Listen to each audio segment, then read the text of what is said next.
പ്രിയപ്പെട്ട സഹോദരി സഹോദരന്മാരെ നമസ്കാരം. നമ്മൾ പതിവായിട്ട് ഓഹരി വഴി എങ്ങനെ ധനം സമ്പാദിക്കാം എന്നുള്ളതിനെക്കുറിച്ചാണ് ചർച്ച ചെയ്യുന്നത്. അതിൽ നിന്നും തുടരുകയാണ്. അത് നമ്മളിന്ന് സാന്താക്ലോസ് റാലിയെക്കുറിച്ച് പറയുന്നുണ്ട്. അതുപോലെ തന്നെ ബോണസ്, ഡിവിഡൻഡ്, സ്പ്ലിറ്റ്, ടാർജറ്റ് ഇങ്ങനെയുള്ള കാര്യങ്ങളെക്കുറിച്ച് നമ്മൾ സംസാരിച്ച് പോകുന്നുണ്ട്. നമ്മൾ ഇനിയും കഴിഞ്ഞ ദിവസത്തെ വിപണി ഒന്ന് അവലോകനം ചെയ്യാം. ഇന്നലെ 24,619 ക്ലോസ് ചെയ്ത് ചെറിയ ഇടിയോടുകൂടിയാണ്. അപ്പോൾ bank Nifty 53,407, finance Nifty 24,722, Sensex 81,508 ഇങ്ങനെയായിരുന്നു ഇന്നത്തെ നില. വിദേശ ധനകാര്യ സ്ഥാപനങ്ങൾ 724 കോടി രൂപയുടെ ബൈയിങ്ങും ആഭ്യന്തര ധനകാര്യ സ്ഥാപനങ്ങൾ 1,648 കോടിയുടെ വിൽപ്പന നടത്തി. അതാണ് വിപണിക്ക് ചെറിയ ഇടി ഉണ്ടാകാനുള്ള കാരണം. US പണപ്പെരുപ്പ് നിരക്ക് 11-ാം തീയതിയും ഇന്ത്യൻ്റേത് 12-ാം തീയതിയും വരുന്നുണ്ട്. അത് വിപണിയെ അനുകൂലമായിട്ടോ പ്രതികൂലമായിട്ടോ ബാധിക്കാം. നമുക്ക് കാത്തിരിക്കാം. സാന്താക്ലോസ് റാലി എന്താണെന്ന് നോക്കാം. ക്രിസ്മസ് കാലവും പുതുവർഷവും കൂടെ ഒരുമിച്ച് വരുമ്പോൾ ചില കമ്പനികളിൽ വരുമാനം കൂടുകയും അവയുടെ ഓഹരി വില വർദ്ധിക്കുകയും ചെയ്യുന്നുണ്ട്. അവയിൽ നല്ല കമ്പനികൾ നോക്കി നമ്മൾ വാങ്ങി നേട്ടം കൊയ്യുക. അതായത് ദീപാവലിക്ക് നമ്മൾ മുഹൂർത്ത ട്രേഡിങ്ങിൽ വാങ്ങുന്നത് പോലെ നമ്മൾ ഇതിന് മുമ്പ് ഈ ഫെസ്റ്റിവൽ സീസൺ ആരംഭിക്കുന്ന ഈ സമയത്തൊക്കെ ഓഹരികൾ നമുക്ക് വാങ്ങാം. അത് കഴിയുമ്പോഴത്തേനും അവരുടെ വരുമാനം കൂടിക്കഴിയുമ്പോൾ അത് അതിൻ്റെ ഷെയറിൻ്റെ വിലയെ ബാധിക്കും. അന്നേരം നല്ല വരുമാനം കിട്ടുകയാണെങ്കിൽ വില വർധന ഉണ്ടാകും. അന്നേരം നമുക്ക് വിറ്റുമാറാം. ഇങ്ങനെയുള്ള അത് നമ്മൾ വാഹനങ്ങൾ ഇപ്പം പുതുവർഷത്തെ നമ്മൾ സമ്മാനങ്ങളുമായിട്ടും അതിൻ്റെ ഒരു വാഹനം മേടിക്കാനും ചിലർക്ക് ബോണസൊക്കെ കിട്ടുന്നത് പുതുവർഷത്തിലാണ്. അങ്ങനെയുള്ള വരുമാനം കൂടുന്ന സമയത്ത് പലരും വാഹനം മേടിക്കാൻ താല്പര്യമുണ്ടെങ്കിൽ Maruti Suzuki, Hyundai, Tata Motors ഇങ്ങനെയുള്ള ഗ്രൂപ്പുകളിൽ നല്ല ഗ്രൂപ്പുകൾ തിരഞ്ഞെടുത്ത് നമുക്ക് നിക്ഷേപം നടത്താവുന്നതാണ്. അവയുടെ ഓഹരി വില കുതിക്കുന്ന സമയത്ത് വിൽക്കുകയും ചെയ്യാം. വാഹന വിലയെല്ലാം കൂടെ വർദ്ധിപ്പിക്കാൻ തീരുമാനമുള്ളത് കൊണ്ട് അവയുടെ വിൽപ്പന എങ്ങനെയാകും നമുക്ക് അറിയില്ല. അതിനെക്കുറിച്ച് നമ്മൾ പഠനം നടത്തുക. ടൂറിസം മേഖല ഈ വിഷു സീസൺ ആകുമ്പോഴത്തേനും ടൂറിസം മേഖലയിൽ നല്ല കുതിപ്പ് ഉണ്ടാകാൻ സാധ്യത. നമ്മൾ പലരും ടൂർ പോകുന്ന ന്യൂ ഇയറിനും അവധിക്കാലത്തും ഡിസംബർ അവധിക്കാലമൊക്കെ ടൂർ പോകാൻ തിരഞ്ഞെടുക്കുന്നുണ്ട്. അങ്ങനെയുള്ള സംഘടിപ്പിക്കുന്ന കമ്പനികൾക്കും അങ്ങനെയുള്ള ഗ്രൂപ്പുകൾക്കെല്ലാം വില വർധന ഉണ്ടാകാൻ സാധ്യതയുണ്ട്.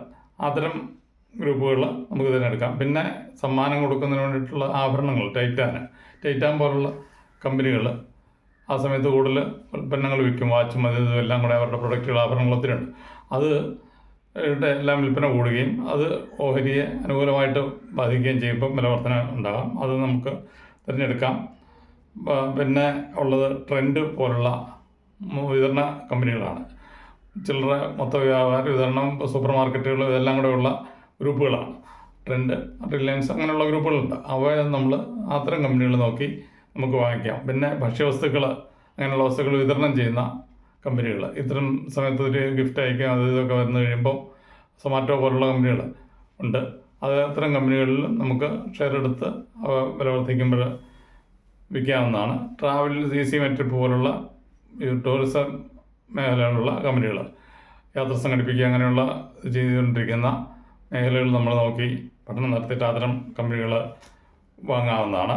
ഹോട്ടൽ ഗ്രൂപ്പുകൾ നമുക്ക് തിരഞ്ഞെടുക്കാവുന്നതാണ്. അത്തരം ഹോട്ടൽസിൻ്റെ ഗ്രൂപ്പുകളിൽ ധാരാളം വിദേശികളും സ്വദേശികളൊക്കെയുള്ള എത്തുകയും അങ്ങനെ അവരുടെ വരുമാനം കൂടുകയും ചെയ്യുമ്പോൾ ഇങ്ങനെ പോകുന്ന കമ്പനികൾ നമ്മൾ തിരഞ്ഞെടുത്ത് വാങ്ങി ലാഭം കൊയ്യുന്ന രീതിയാണ് ഉള്ളത്. ഇനി നമ്മൾ ബോണസ് വരുന്ന ചില കമ്പനികളെക്കുറിച്ച്.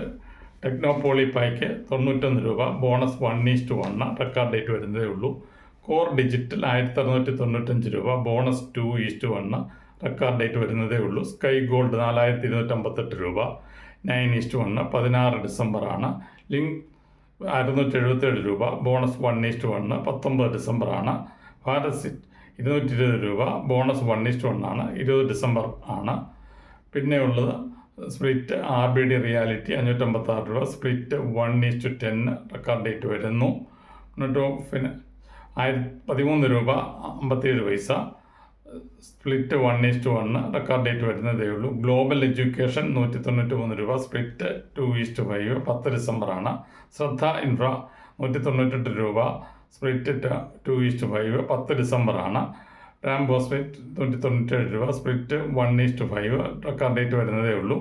ടാർഗറ്റ് ഇട്ട് വിൽക്കാൻ നമ്മൾ നിർദ്ദേശിക്കുന്ന IOC 142 രൂപയ്ക്കടുത്ത് 160 രൂപയ്ക്ക് വിൽക്കാം. NTPC 369 505 രൂപയ്ക്ക് വിൽക്കാവുന്നതാണ്. JKIL 775 രൂപയ്ക്ക് മേടിച്ച് 845 രൂപയ്ക്ക് വിൽക്കാം. കല്യാണി 729 രൂപയ്ക്ക് മേടിച്ച് 789 രൂപയ്ക്ക് വിൽക്കാം. കോൺകോർ 847 943 വിൽക്കാം. ഇതാണ് നമ്മൾ ഇന്ന് ഇതിനെക്കുറിച്ചുള്ള പഠനം നടത്തി തയ്യാറാക്കിയിരിക്കുന്ന റിപ്പോർട്ട്. ഇത് നിങ്ങളുടെ അറിവിലേക്ക് സമർപ്പിക്കുകയാണ്. ഇത് വാങ്ങാനുള്ള നിർദ്ദേശമായിട്ട് കണക്കാക്കേണ്ടതില്ല. ഇത് നിങ്ങൾ കൂടുതൽ പഠനം നടത്തുക. അത്തരം ഓഹരികളിൽ നിങ്ങൾക്ക് താല്പര്യമുണ്ടെങ്കിൽ ഇപ്പം നിക്ഷേപിക്കുക, അല്ലെങ്കിൽ ഇത് അറിഞ്ഞു വയ്ക്കുക. നന്ദി, നമസ്കാരം.